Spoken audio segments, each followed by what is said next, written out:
welcome to All of the Chug. Today we're going to be making a bin cage for dwarf hamsters.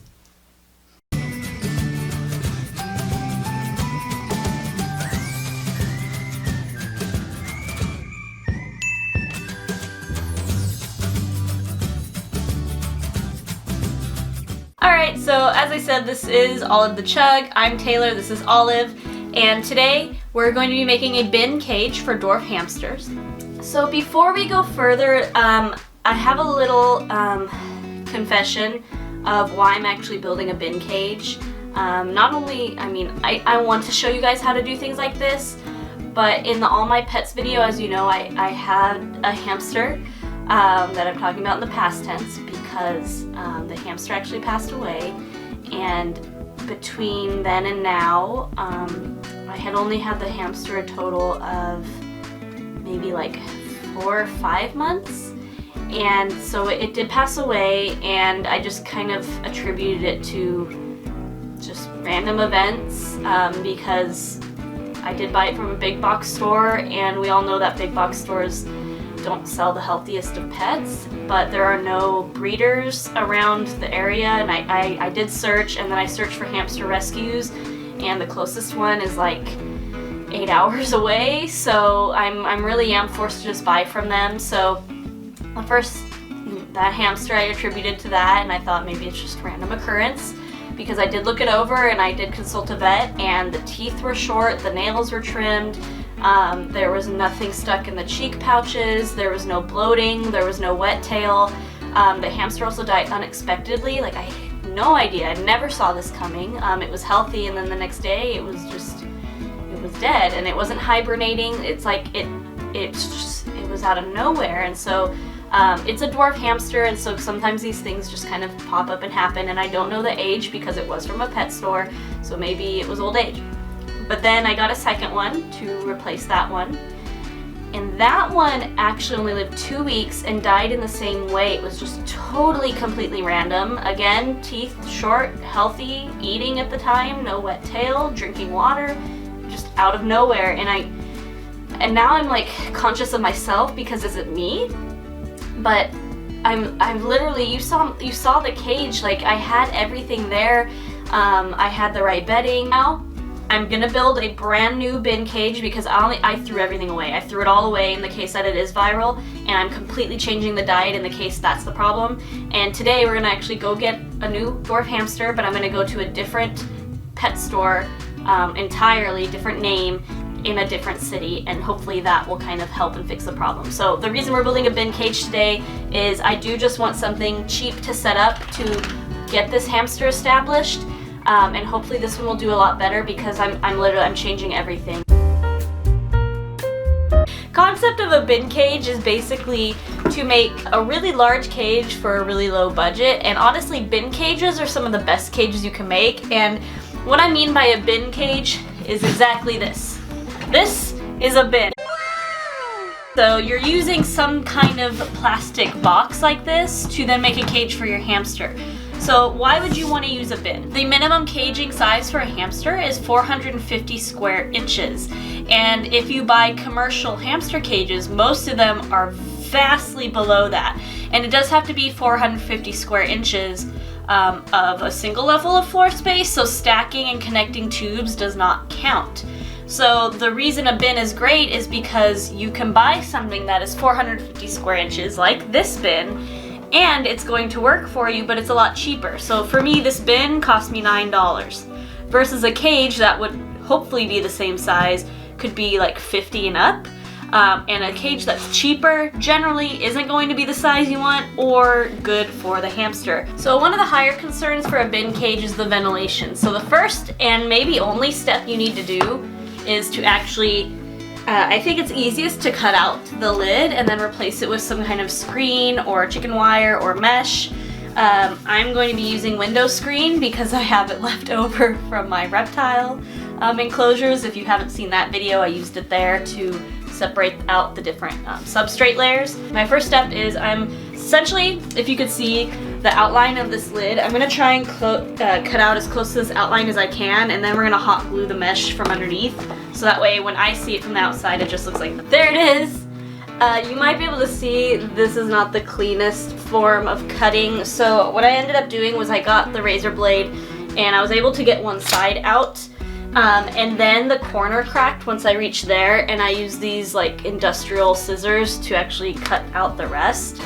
Alright, finished. So here is the back. As you can see the trim there, but from the front it's just a nice little like pure screen, so it looks seamless aside from my little messed up cutting corners. But this looks nice, so if you can manage to not be as bad with me with cutting, all you do is like hot glue that window screen underneath, which you're not going to see, and then you have this nice looking little lid, and then this goes just directly on there and it allows all that airflow that you need. Okay, then now essentially that's all you need to do, because if you can fit everything like within the bin, then you're good to go.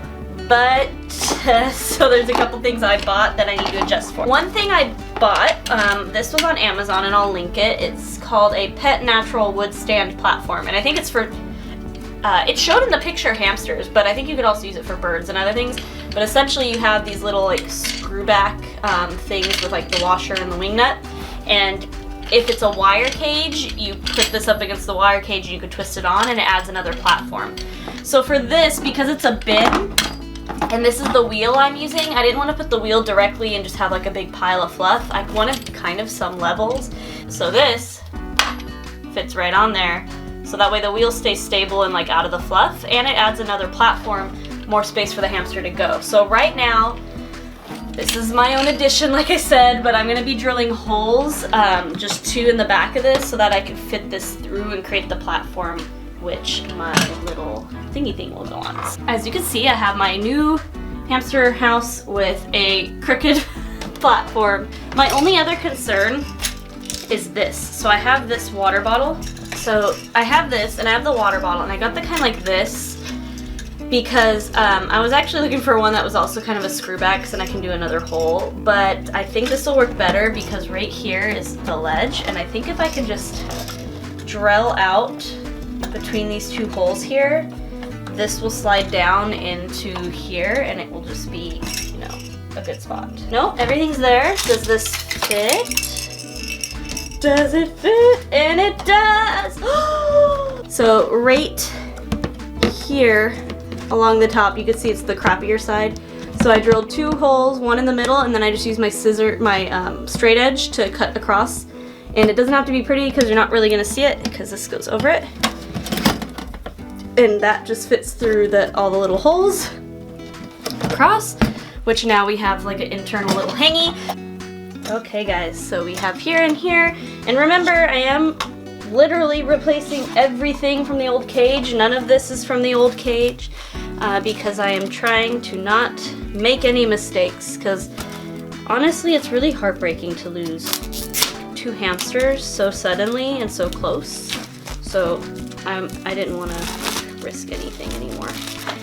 I have this little bridge that I bought on Amazon, and it's made out of apple wood sticks, which is perfectly healthy, and I'm going to use it to, one, help make a little jump up onto here, even though there's plenty of bedding where the hamster can come up and around, but it's also going to create sort of a little house. I also have paper towel tubes. This was one long one that I've just cut in half, so these are cheap ways to provide stimulation. Okay, so here's a little Timothy hay. Doesn't need a lot, it's just for, you know, stimulation. So here is my rabbit cage. So here is my hamster enclosure all done. As you can see, it's very cheap and affordable. I think everything together, I mean, this was $9. The most expensive things were probably the wheel and the bottle, just because they're pet products, but this was even actually fairly cheap, and I'll link, and the little wood hide is fairly cheap, and it's bendable, so you could actually use it as a bridge. It's easy to carry, it's lightweight, so everything is there. You can actually see down into it, even though I did have black screen mesh, and we're ready to go get our hamster. Look who we got! A little baby hammy! Come here. He's actually pretty friendly for being a pet store hamster. So I don't trust myself to put him in. Well, maybe. Okay, don't jump. There you go. Go. You have a nice life now. So this is gonna be Cashew 2.0. So hopefully this goes much better, guys. As you can see, you know, whole makeover. It doesn't look like the last cage, but it'll be a lot better. We can do a lot more in this cage, and like I said, it's a very budget-friendly. Oh, that's so pure. Hi, little ham. Oh, he likes the apple chew. Okay, go on that. Go on that. It's a wheel, or maybe not. I don't think he understands it. Isn't this gonna be so much better? Yeah, you're not at a Love Pet store anymore. Alright, I don't want to stress her out too much. I'm gonna give her some time to explore. Olive, say bye-bye. Do you have anything to say? What's wrong with you? Osbean, come here. You just want petting and rubs. Oh, you're my good girl. I love you. Do you love me? All right, say bye-bye.